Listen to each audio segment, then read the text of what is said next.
Well, good evening. It's great to see everybody here. I'm Brad Wetzler, and I'm the host of Sunday Live, the Writing for Peace, literary reading and discussion. And tonight we have a wonderful opportunity here to talk and hear from David Barton. I've known David a long time. We met in Santa Fe when I was living there, and I'll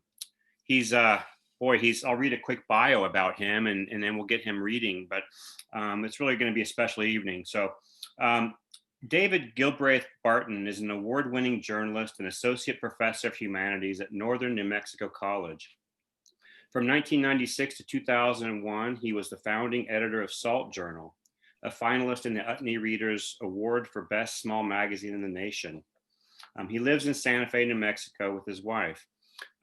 He's also a Jungian psychotherapist and an avid hiker, and just a polymath of a man. So, welcome here, David. Good to see you tonight.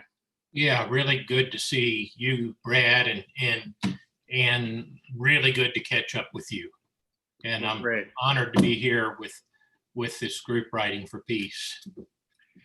Well, good. Well, tonight I think it's going to be a special night too because of the subject matter. I think we find ourselves living in absurd times, and I know that the man you've written a biography about, Vaclav Havel, spent a lot of time contemplating the absurd, writing about the absurd, and also government and democracy and all these issues. So I'm going to turn it over to you and have you set up your reading. Let us know what you're going to read first, and go ahead and go. Sure. Brad, I thought tonight I'd start with just a small reading from the introduction of the book, just to give people a sense of Vaclav Havel, who was first a poet, then a playwright, world-renowned playwright, one of the key figures in the theater of the absurd, later a band writer, a political dissident, an inmate, a political philosopher, and finally in 1989, he got out of jail in March and was elected president of his country in December. And I started working on Havel's biography back around 2011. It was a long, long haul for me, a labor of love, partly because he'd been a political prisoner, a dissident. His letters were scattered all over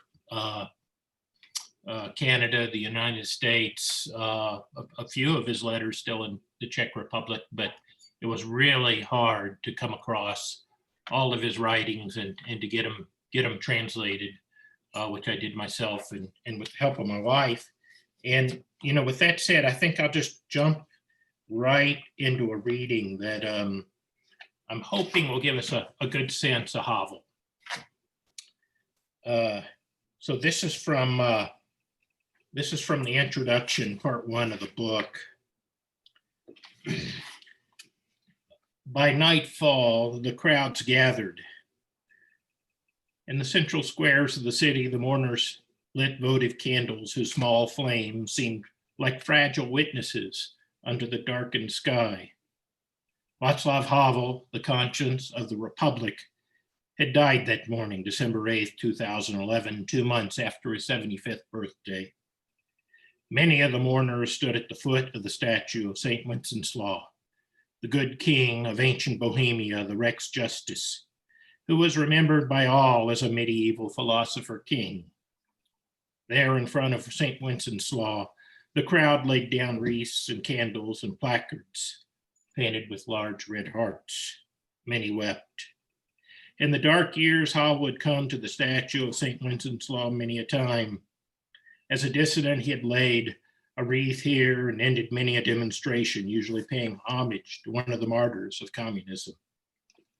He had been here at the time of magic in 1989 when 500,000 people came to Wenceslaus Square to demand an end to communism, and to hear Havel call for a free Czechoslovakia, for democratic elections, and for a return to Europe. The crowd spoke The crowd of 500,000 demonstrators roared when Havel spoke. Havel to the castle, they chanted, which meant Havel for president. And sure enough, a few weeks later, the thugs and dictators were chased from their positions of power, and Havel, dissident, ex-con, playwright, became a most unusual president. He was sometimes misunderstood and not always popular, but by the time of his death, everyone understood he'd already passed into legend. Havel was full of enigmas. To one faction, he appeared childlike and innocent, even angelic. To another, shrewd, worldly, calculating. At times, he appeared dry and pedantic, hopelessly rational. And yet, even when reciting the long list of dry facts, it became a hallmark of his personal communication. His bent was always towards the unseen and unsaid, towards some dear principle or humanistic idea that he was willing to defend at all cost. He was, in short, an idealist, perhaps even a romantic, but he was an idealist embarrassed by his own idealism, as if this side of himself were best kept under wraps, like a dark mole one keeps hidden under a buttoned shirt. References to light and hearts were everywhere the week of Havel's death. Madeleine Albright, the former American Secretary of State, told the crowd in Prague that Havel had been one of the true heroes of the 20th century, a man who injected light into the deepest darkness. Nor was this simply a metaphor used by diplomats. In the funeral procession, as thousands followed, a horse-drawn carriage that bore his corpse to Prague Castle, a simple midwife from Kladno, tears welling in her eyes, cried out that a great light had fallen from the sky. Those who had known Havel or who had followed his private heroics or public turmoil through the strange and transformative decades of communism could not help but wonder how Havel himself would have felt about the lavish state funeral and the requiem from Antonin Dvorak. In life, Havel was uncomfortable with praise, deeply so, and he had long preferred the smoky bars and bouts of all-night drinking to official events. His humor was sardonic, dark. He often preferred to see the world from its underside, or through the broken mirror of what he called the absurd. As president, he was known for giving confessionals, for speaking about his metaphysical sense of guilt, his sense that others would have been better in his place, or as he put it in a speech he gave in Israel, that, quote, "The higher I am, the stronger my suspicion that there had been some mistake." Many believed the funeral would have embarrassed him, or that he would have felt out of place or ambivalent about becoming the embodiment of official culture. As a child, he had longed for recognition, longed to be esteemed among the great, but the fantasy was at odds with the suspicion of his own absurdity, the suspicion of his shortcomings and failures, the inner sense that he was somehow inferior and ridiculous. As for the music, some suspected he would have preferred rock and roll to Dvorak, something along the lines of the Velvet Underground or the Rolling Stones. Havel loved the Velvet Underground. As far as Havel was concerned, Lou Reed sang like a prophet, his lyrics reveling in the nihilism of modern life. Reed's dark music had become something of an anthem for those who struggled against communism. When Havel coined the term Velvet Revolution to describe the political crisis of 1989, it was partly in tribute to Lou Reed's band. After the revolution, he asked Reed to join him while he was visiting the American White House, something of an embarrassment for President Bill Clinton, whose sex scandal was uncomfortably close to the illicit sex at the heart of much of Reed's music. Later, Havel insisted on making Reed a cultural ambassador. After giving Reed a personal tour of Prague, he presented him with a book of lyrics from the Velvet Underground that had circulated among the dissidents. Quote, "If the police caught you with that, you went straight to jail," Havel told Reed, as if that explained how passionately dissidents clung to the music. And I'll just read another page or so. Right. I saw Havel only once. On a late summer's day towards the end of his life, I found myself standing in the backyard of his country house at a spot where his garden disappears into a few scattered plum trees owned by his neighbor, an irascible man named André Krob. Havel and Krob were hosting their annual garden party, a tradition they began in the 1970s to stage music and plays that had been banned. Suffering from ill health, Havel walked about the party with great difficulty. Here and there he stopped to visit old friends, sharing chit-chat and snorts of slivovice, or homemade plum brandy that he lugged about him in a heavy jug. Havel had lived long enough to achieve this recognition he craved as a child. But at the garden party, he was painfully reticent. When he spoke, he seemed to mumble, looking down at his shoes with an occasional wry smile, as if he was uncomfortable with being at the center of attention, even while simultaneously enjoying it. Any attempt to recount the life of Havel faces the same problem as attempting to balance a drop of mercury in the palm of a hand. As a subject, Havel refuses to remain still. Not only was he a man of many talents, poet, playwright, essayist, amateur philosopher, dissident, politician, but he remained in constant movement, leaping continuously between the contradictions of his personality. He possessed a profound need for order, but pioneered a new movement in Czech theater that turned order upside down. He was painfully courteous, a courteous gentleman who despised disagreements, yet most of his life he found himself in conflict with the state. He inspired the nation through the power of language, but he spoke in a mumbling lisp, often doggedly plowing through hard facts. At the heart of Havel's contradiction was this oddity. He was a world-renowned playwright who hated to write. He often wrote with the help of pills and all-night bouts of wild energy, and he spent months, sometimes years, avoiding his plays as if they were infected by a dangerous virus. Writing was a way of ordering the world, of using his highly rational mind to impose meaning on the aching chaos around him. The senselessness, the brutality, the random absurdity of existence. And yet the medium he was drawn to, the only kind of theater he found he could appreciate, was the odd and relatively obscure branch of drama known as the theater of the absurd. A theater that fought to reveal the random, the senselessness of existence. He was a man of epic ambitions, a man with a deep need to put his stamp on the world, to impose on it some order of his own creation.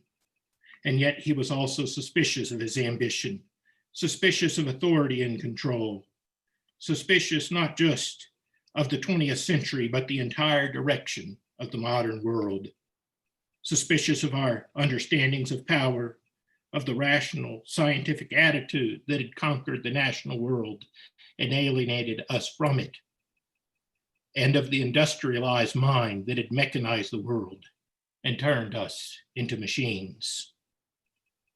When Havel wrote either his essays or his plays, it was almost always to express these themes.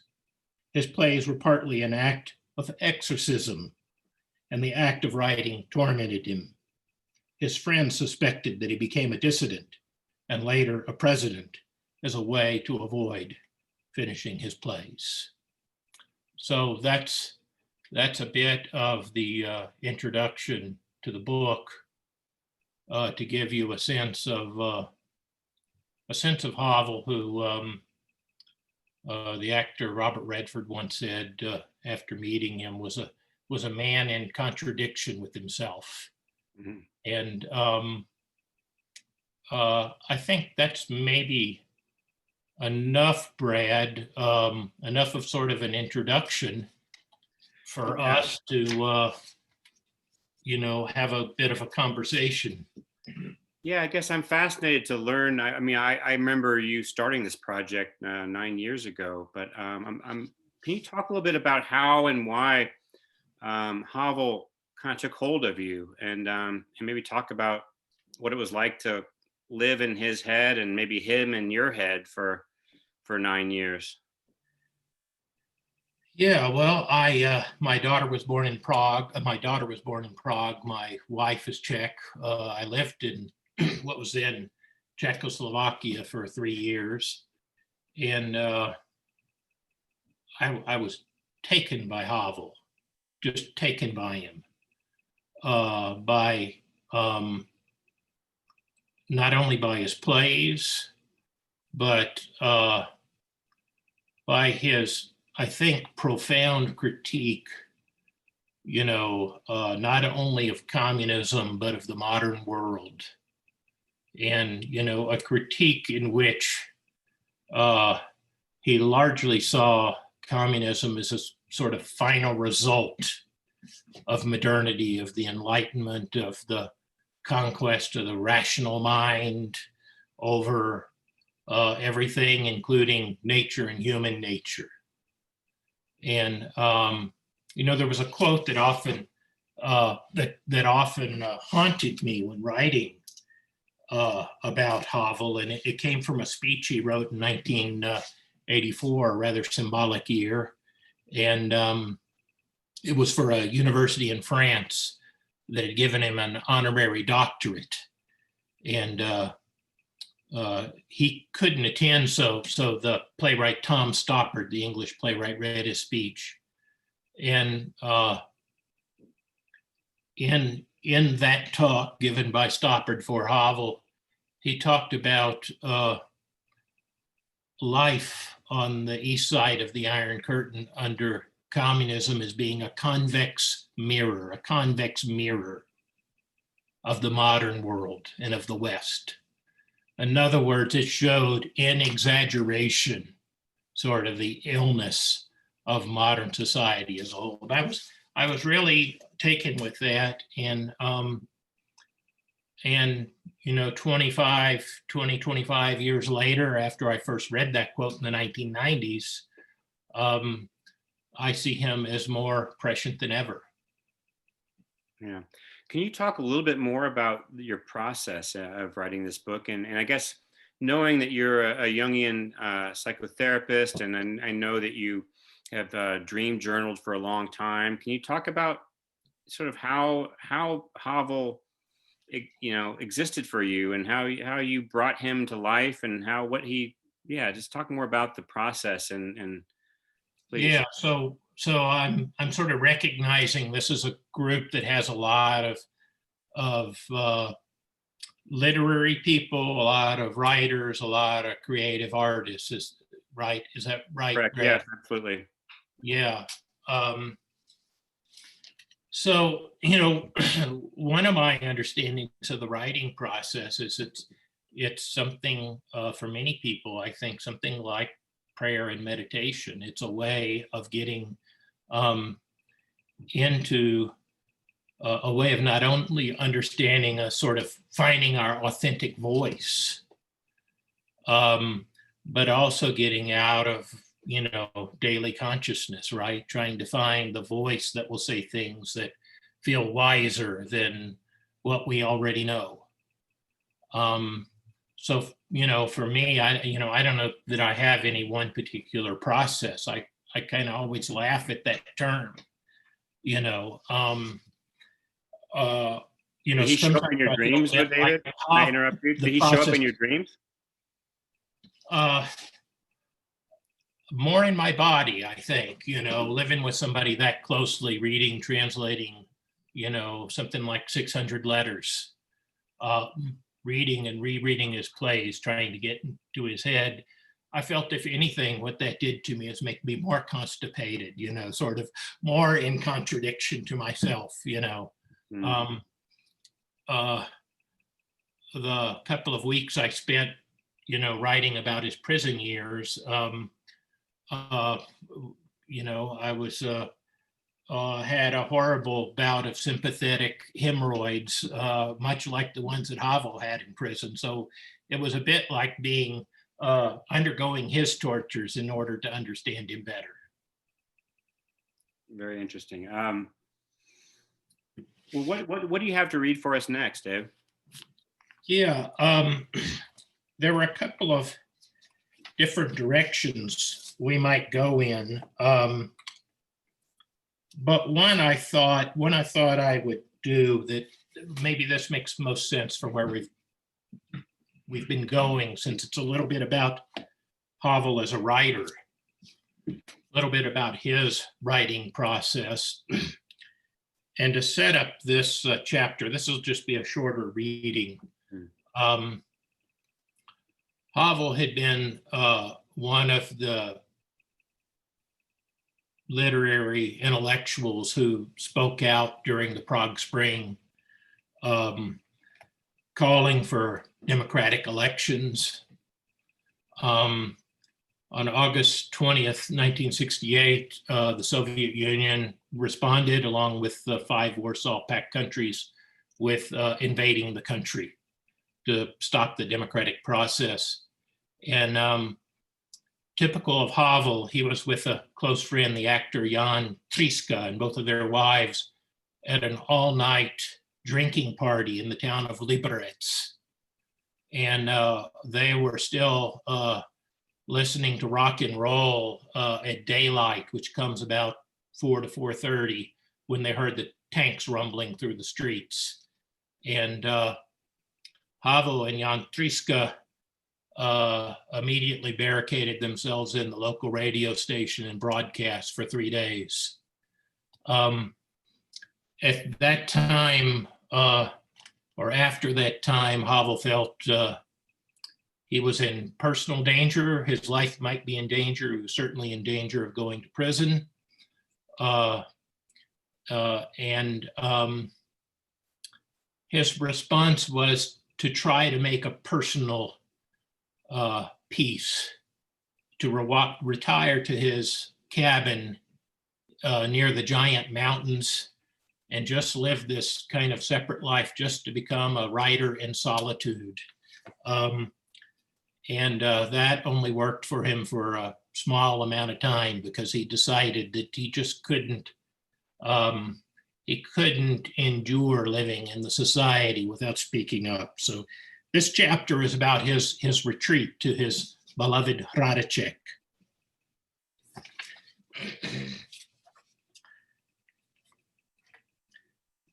The farmhouse at Hradeček was drafty and cold, but the Havels remained there like hermits through the first nose of what would be the coldest winter in more than 100 years. They finally retreated to the well-insulated family apartment in Prague in time for the Christmas holidays. They stayed in the city for less than 2 months before returning to the farmhouse. By the time Havel wrote Vera Blackwell on February 22nd, 1970, one of their cats had wandered off into the frozen woods, never to return. 3 weeks later, the snowdrifts were 2 meters deep. Olga loved living in the country. She also loved being the master of her own house. Although Havel's father had eventually warmed up to her, relationship with Havel's mother was still cold and distant. As for Havel, he felt that the isolation at Hradeček calmed his nerves. He now felt lost when visiting Prague. For one thing, he had no job, no place to be, but it was more than that. The grand city with its medieval streets and Renaissance palaces seemed oppressive. Havel felt the political situation had made his literary friends neurotic. He no longer looked forward to the social life in Prague. to the gatherings and the little parties and late nights at the Slavia Cafe.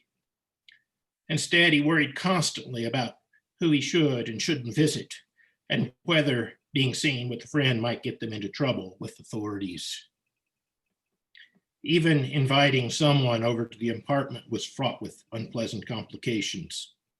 Havel felt it put others in an impossible situation, since declining might make it appear that they were afraid of the state.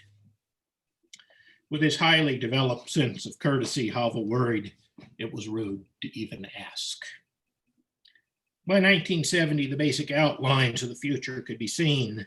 The state had closed the border, travel had been restricted, and the shelves at the grocery store began to empty. Once the borders closed, the only toothpaste Havel could find was made in Czechoslovakia. He found this infuriating since, as he wrote to his translator in London, Czech brands were idiotic. They didn't foam when he brushed his teeth. Now that few of his friends were able to travel abroad, he had to write to foreigners begging them to mail him toothpaste from, quote, a capitalistic province. As for the arts, technically everyone was free to work. No book had been banned or removed from the libraries, although that would come soon enough. Writers were free to write what they wished to say, but in the brave new world, only those graced by the regime would find a publisher or a theater who would dare to produce their play. The entire cultural atmosphere was like a house without any light. In order to find anything, one had to grope about in the darkness or simply take a wild guess in order to find a wall or doorknob or to navigate down a corridor. There were no longer any laws or rules, except what the Communist Party chose to enforce. The chaotic situation made Havel's life seem strangely doubled. Was Havel destitute or fabulously wealthy? Was he shackled or free? It all depended on how he looked at the situation, and how he looked at the situation changed every week, if not every day. For the moment, Havel was wealthy, at least by Czech standards. A single $1,200 royalty advance from the Lincoln Center, received in 1970 for the increased difficulty of concentration, was equivalent to a full year's salary in Czechoslovakia. At the same time, there was almost no chance he would find a meaningful job should his foreign royalties be cut off. As Havel put it, the only job he would be allowed to work would be a job that he wouldn't want. And while Havel enjoyed far more personal freedom than most people, this was simply because he had no position and no job for the state to take away. The state could throw him in prison, however. In his upcoming court case, there was little chance he would have a fair trial. And let's see, let me read just a little bit more because it gets to his writing process and style.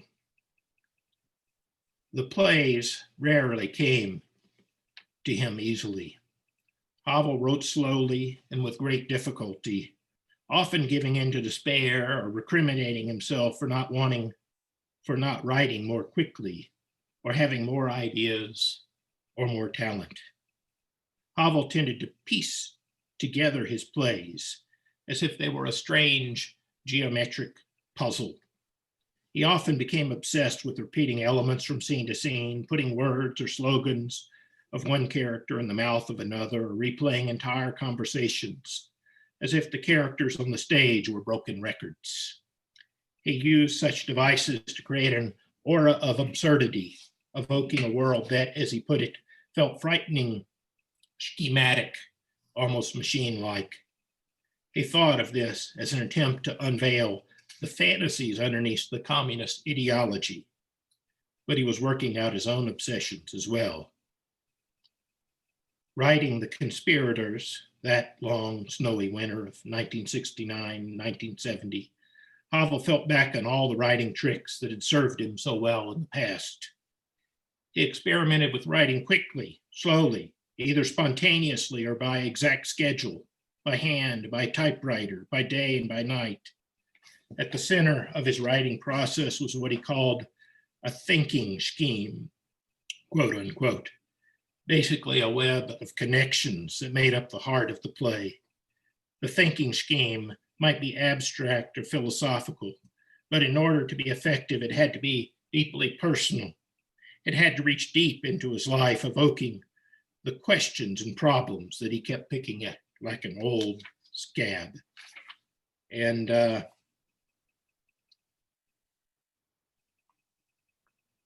sometime, I'll skip a few paragraphs to get to the end here. Sometime in February, Havel chain smoked his way through a rewrite and turned the play over to Olga, who often served as his first audience. He read her play out loud, a trick he'd learned in the theater. Hearing the words, he would become aware of where the play seemed to contain tension, humor, intelligence, and where it was boring, dry, without teeth, or simply confusing. Olga wouldn't have to say anything, and as if picking something out of the air, he would suddenly understand how to solve a problem that had bedeviled him for weeks. Last paragraph. A few days later, he wrote to Vera Blackwell. Well, no, I'll end it there. That's a good place to stop. Great. Thank you, David. You know, as I was reading the book, my mind kept going to Camus, I think, and a particular quote. In the midst of winter, I found there was within me an invincible summer. And that makes me happy, for it says that no matter how hard the world pushes against me, within me, there's something stronger, something better pushing right back. Am I wrong, or was there a sense of optimism to Havel, despite all the things he'd gone through? Yeah, that's a really interesting paradox, Brad. And he wrote about this a lot in his letters. Why obsess with the negative, with the wrong, with these thoughts of absurdity or meaninglessness? And he had a sort of interesting answer, which was what he thought the theater of the absurd was all about. And it's a little bit hard to get to, but he thought in confronting the absence of meaning, he thought in confronting the nihilism of modern society, that because that's something we can't endure, it creates a sort of a vacuum or a sort of space where meaning comes back into the picture. So he's a deeply spiritual man, a deeply spiritual writer, who flirted with Christianity while he was in prison and went to prison confessions. But he felt that the only honest way in his circumstances to meaning was to first experience the complete absence of meaning, at least in the society he lived in. And he thought in all modern society, including, our disconnection from nature, right? Very primary. Our disconnection from each other, our disconnection from our own conscience. I giggled and was fascinated to see that he signed his name above a heart, often a red heart. Can you talk about that? Yeah, absolutely. And this is something that came over him in the last period of his life. Much of the 1970s were spent sort of in isolation till which he broke out of. Excuse me, I've got my allergies from New Mexico have been kicking in today. Just a second. So he had spent the 1970s first in isolation and then forming a political movement called Charter 77, and then a human rights organization to monitor political prisoners. He spent the late 70s and 80s in prison, came out of prison with a very deep depression. And in the mid 1980s, having been this person who was tortured by the writing process and tortured over whether he should commit to standing up to the regime or retreating to his private farmhouse, he had a series of absolute creative and spiritual breakthroughs, mostly thanks to his lover, I think, Jitka Wodnianska, who was taught yoga and was a psychologist, among other things. He wrote his next two plays. The Conspirators took him something like 5 to 6 years to finish, and he wrote his next two plays in 4 to 5 days each. And after that experience, in the beginning of the Velvet Revolution, where communism started falling, he took to signing his letters with the big V that he wrote, Vaclav Havel, and he'd take usually a green or a red marker and put this big heart right underneath his name. And so any letters you find from about 1988 onward have this big sentimental heart, which really became a symbol for him, as if he had broken through all of his intellectualization, his intellect, his internalized totalitarian regime, as if that just broke through and gave way, and what was left for him was this heart response to the world. It was very, he was tortured by his own intellect, in a way. Absolutely, yeah. Yes. Tortured by it, and of course it was a great tool for him as well. Mm-hmm. Philip Richards, who's reading next week, has an interesting question. I'm going to kind of paraphrase it. That is there a sense that Havel might have felt trapped in maybe some of the, obviously the stage was big in Czechoslovakia at the time. At the same time, it was did he long to be in France or be in the U.S. where things were bigger? And absolutely. I think one of the real themes of my book and the way I see Havel is there were 3 periods in his life where he had a chance to leave. The first was in 1968, when freaking out about the Soviet invasion, he got the Ford Foundation to send him a fellowship to come to the United States for a year. He could have easily stayed. And he got himself in a whole series of problems, including getting arrested in order to stick in the Czech Republic. The second 2 times were while he was in prison. During one of those, the secret police came to visit him in prison and gave him an offer to be escorted out of the jail that day if he would agree to immigrate. And they gave him something like half an hour to make a decision, and he got permission to ask 3 of his fellow prisoners whether he should take it. And he decided to remain in prison rather than to immigrate. So those are long anecdotes, but what I'm getting at is this tension in him between the desire to flee, to live the easy and good life in the West, which was a very real desire for him, and the desire to grow down and stay where he was. And ultimately for him, it was a matter of conscience.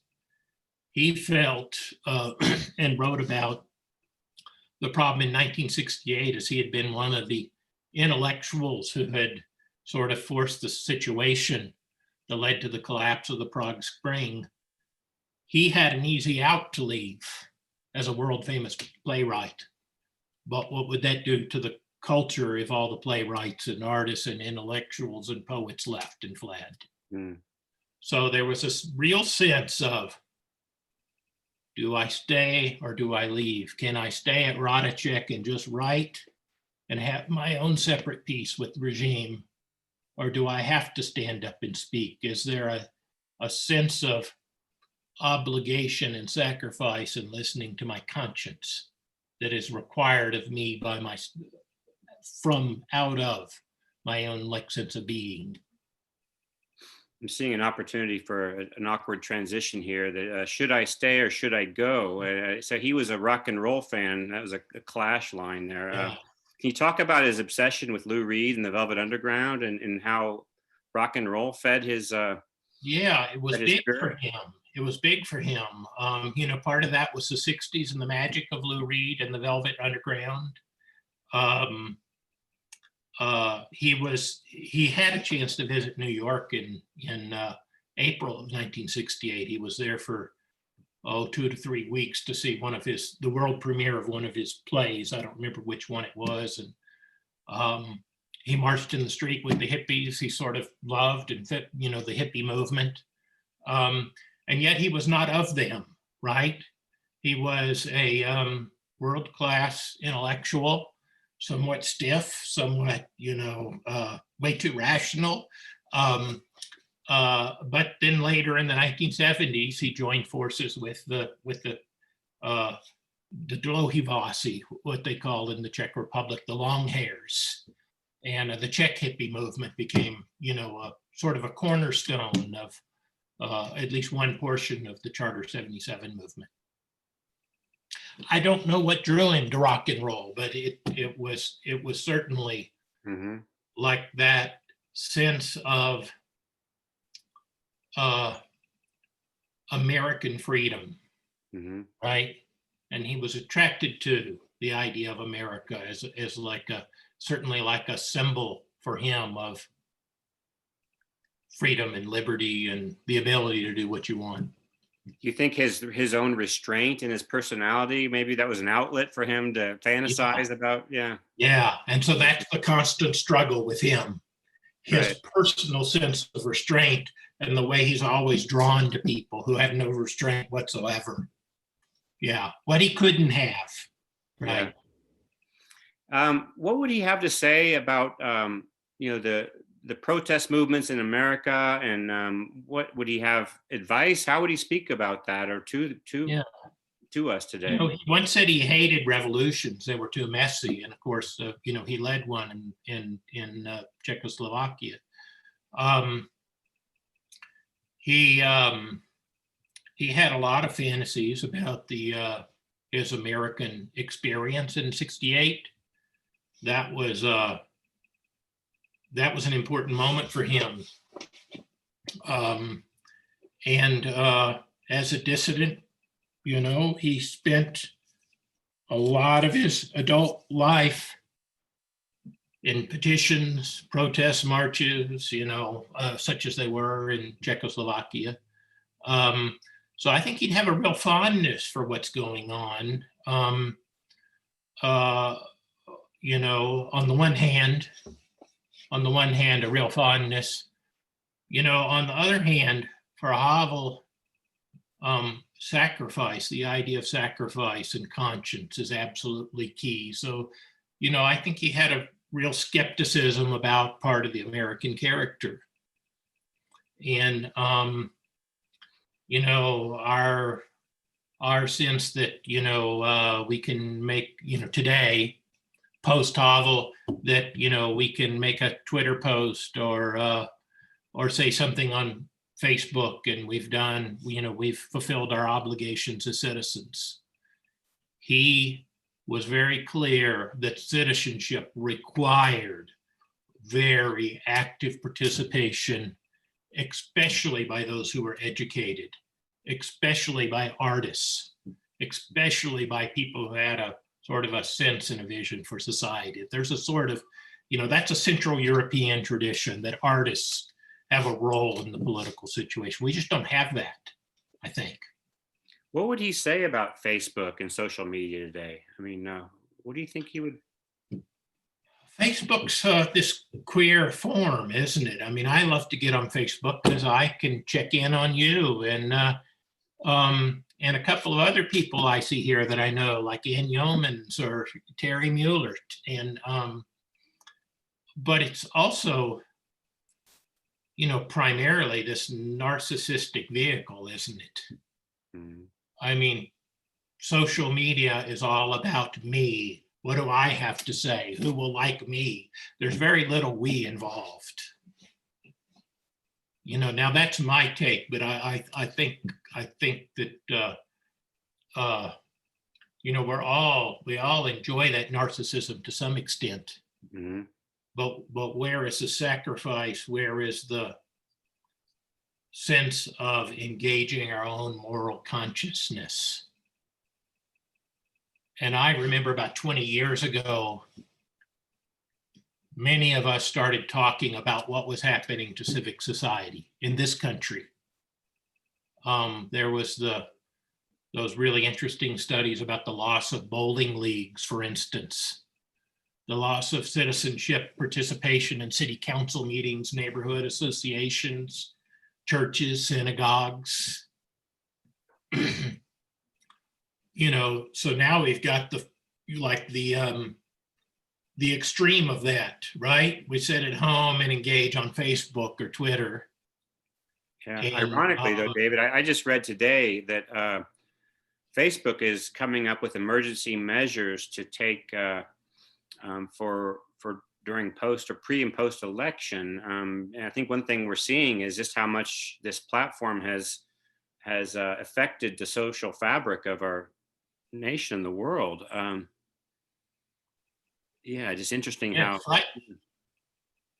No newspaper, for example, speaking as a former journalist to a former journalist, what newspaper or magazine could publish sort of the same number of sort of anonymous, falsehoods and not be sued for libel? It's really problematic. And I don't think we've, at some point we're going to have to deal with it as a culture. Yeah. Let me shift a little bit, David. So living in these absurd times, can you talk about how this project, which was an epic project, 9 years, and also given that your subject was so obsessed with meaning, what meaning, what of life did you get from this? Not just a small m meaning, but a capital M meaning. Aside from being happy that I'm done, the joy of being finished. Uh-huh.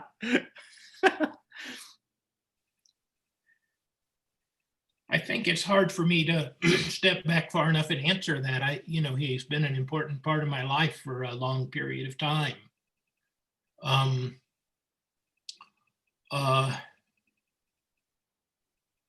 moved by sort of his commitment to the world around him, his willingness to engage, to grow down, not to flee.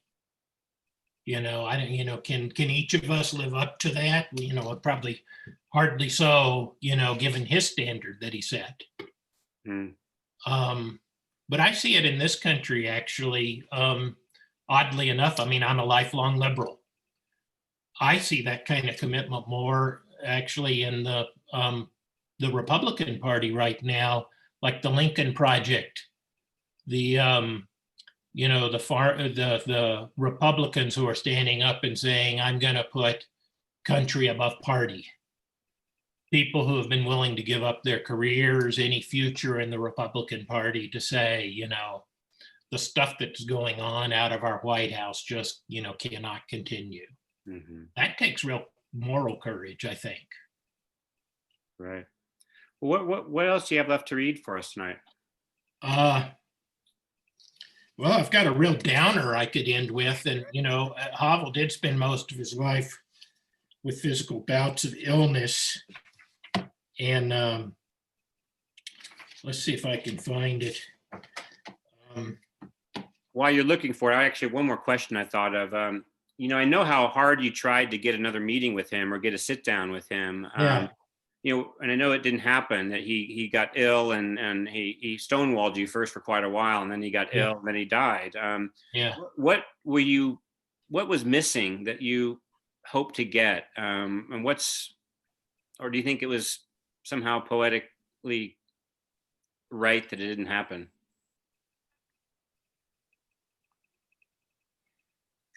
That's interesting because my finger is right on the paragraph where I talk about that. Okay. And since it's personal, I'll go ahead and read it. So this is really short, like 5 minutes or so. I heard about Havel's death by way of breaking news while I was sitting at my desk in my house in Santa Fe. On my computer screen was a 4-page letter I planned to mail during the holidays explaining once again why I thought we should sit down for an interview. As I had written in my letter, there was still a great deal of his life I didn't understand. I wanted, for instance, to know more about the writer's block that haunted him for much of his life. And I wanted to know why he thought it vanished after his depression in the early 1980s, while he was in the midst of the love affair with Jitka Vodnanska. I wanted to know just what Jitka had given him, and I wanted to know how a man who often spent years writing a play turned into the president, who dashed off scores of the most interesting speeches in his era while being overwhelmed by the duties of the state. I wanted to know how a famously cerebral man, an analytical intellectual known for his dry discourse, had taken to signing his name above a heart, often one he drew in red ink. What did it signify? And Havel's life didn't conclude with the Velvet Revolution. By some accounts, it had just begun. The long years of resistance gave way to something entirely new. As president, he was, as he himself said, quote, catapulted overnight into a world of fairy tales. The international fame, the press coverage, and the trappings of being head of state were all part of what he called a diabolical trap set for me by destiny. For Havel, being president felt absurd, and he worried about his need for power, about how much he enjoyed it. In a speech given in Jerusalem, he imagined that he would wake up in a prison cell and realize the entire presidency had all been a fabulous dream. From another point of view, however, the presidency is a mere footnote to the larger story of his life. The real Havel, the heroic part of his life, came earlier. In many ways, the presidency was a matter of tidying up what he had been working on for more than 25 years, putting things in order, attempting to institute the ideas of the Velvet Revolution into the offices of the government. In this regard, he made some important accomplishments as president, but his life as president was, by nature, more routine. And then I'll switch finally to one quick scene. In the 1990s, Havel was often portrayed in the foreign media as a reluctant president, a playwright who sacrificed himself for his country, a free-spirited, postmodern bohemian who was forced to buckle down and run a country. Later, Havel was sometimes demythologized and seen as a man who had used his reticence as a ruse, secretly positioning himself to be in power while simultaneously appearing to avoid it. The truth is, he was both individuals. While Havel believed in the virtue of politics, he was also suspicious of the ease with which he accepted the role of presidency, and suspicious of how long he stayed in power. He enjoyed the presidency, and he also resented its seductive hold. With his sense of absurdity, he had always understood that those in power are often the individuals with the least amount of freedom, forced, as he once said of Gorbachev, to live a life of endless meetings, negotiation sessions, and speeches. At times, he found his life unbearable. In the early years of his presidency, Havel spoke about these ironies incessantly. Perhaps the most honest moment came in the spring after the Velvet Revolution on a weekend trip to the presidential retreat, the country estate at Laney that had originally been created by Thomas Masaryk. Havel had managed in his hectic schedule to arrange time to visit with Yitka Wodnanska, his previous lover.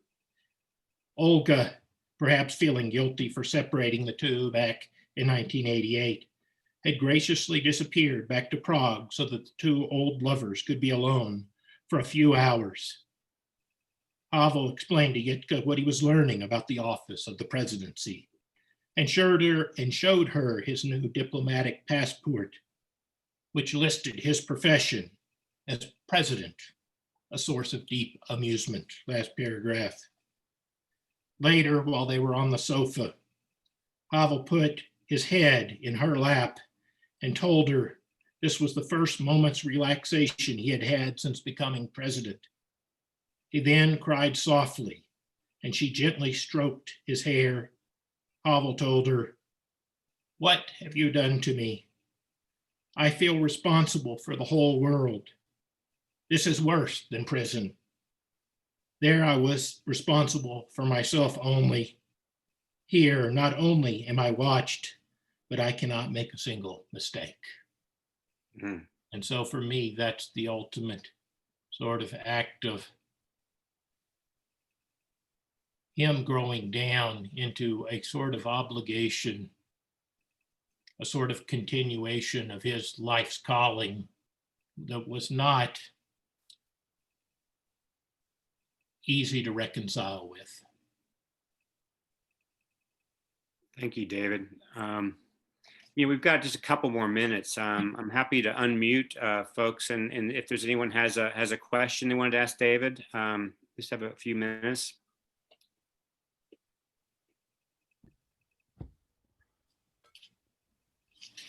Vicky?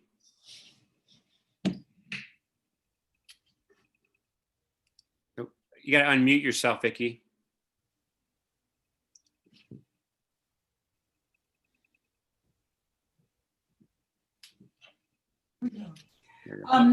Yeah, Yeah, we did. Yeah, okay, we can hear you now. my question, I really enjoyed your presentation. It's very interesting and a very complex human being and writer. But I'm wondering, I've never read him, and Yeah. I'm wondering if you had one play that you would Oh, recommend. yes. What What a was great question. Thank you, Vicky. It might be more interesting rather than the play. It might be more interesting to read his series of interviews that he conducted as a dissident, called, the wonderful title being "Disturbing the Peace." I love that title, by the way. Disturbing the peace being what Havel thinks we all need to do as good citizens, right? I was thinking, like, in terms of him as an artist, wanting to read, the actual artistic work. Yeah, I think he yeah. wrote poetry as Sure. well. Yeah. Sure. So his book-length collection of letters to Olga, if you want to know his philosophy, and then I'll give a play maybe. So letters to Olga, he was able to write a letter once a week, and he sort of consciously began thinking of those letters as a book-length essay on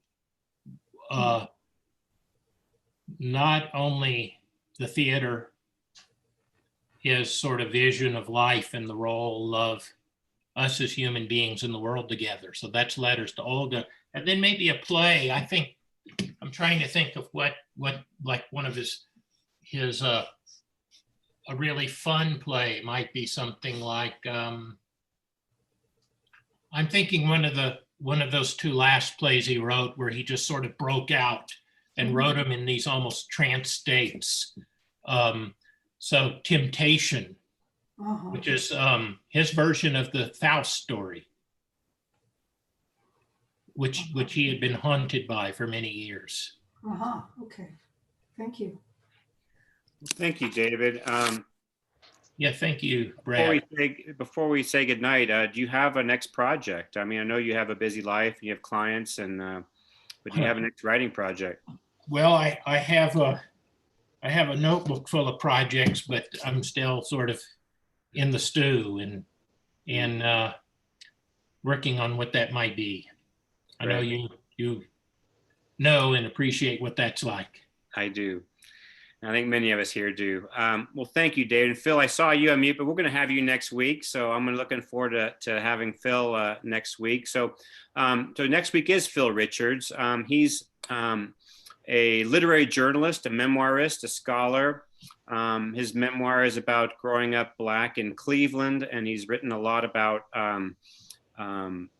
academic life and around the world, actually, especially at Colgate, where he's a professor emeritus. And I think I'm really looking forward to Phil next week. So, but that's our hour, people. And so thank you for being here, and really a special thanks to David Barton. And what a great reading this was. And so thank you so much for being here, David. Yeah, thank you all. And I love y'all's little group, and y'all keep up the good work. Great. Thank you, Dave. Thanks for the very, very Well, interesting. Thank you very much. It was very good. Good night, Yes. everybody. Good night. Night. Thanks, David. Thank you. I enjoyed it. And hello to some of the people I know here, Ann and Terry and James. It was Good awesome. seeing you all. Thank you so much. Yeah. Bye-bye.